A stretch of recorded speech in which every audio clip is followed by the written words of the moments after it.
Mahkamah Konstitusi diminta menghapus uang pensiun bagi anggota DPR RI. Permintaan itu disampaikan lewat gugatan dua warga bernama Lita Linggayani, Gading, dan Syamsul Jahidin. Keduanya mengajukan gugatan terhadap Undang-Undang Nomor 12 Tahun 1980 ke MK tentang penghapusan uang pensiun bagi DPR RI.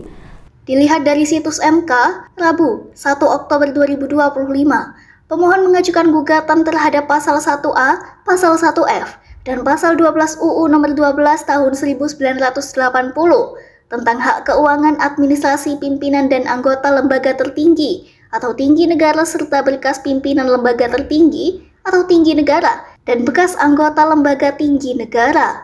Dalam gugatannya, pemohon mempersoalkan status anggota DPR sebagai anggota lembaga tinggi negara sehingga berhak mendapatkan uang pensiunan setelah tak menjabat lagi. Pemohon mengatakan aturan yang ada membuat anggota DPR bisa mendapat pensiun seumur hidup, meski hanya duduk di kursi DPR selama 1 periode atau 5 tahun.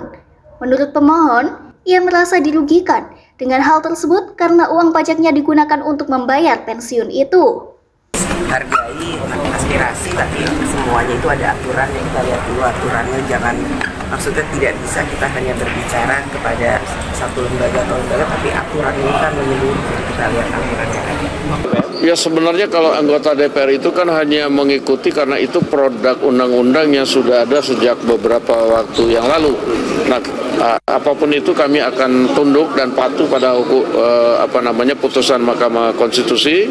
Apapun yang diputuskan kita akan ikut. Jadi menurut saya masa bakti tetap dihitung. Jadi seandainya masa baktinya 5 tahun, maka ada persentase yang lebih kecil lagi.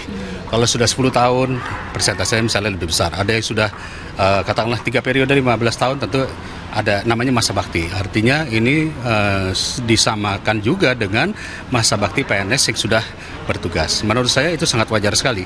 Ya, sangat wajar apabila kalau baru 1 periode tidak perlu harus seumur hidup. Anggota DPR itu sebulan sudah akan menghabiskan sekitar 1,4 miliar.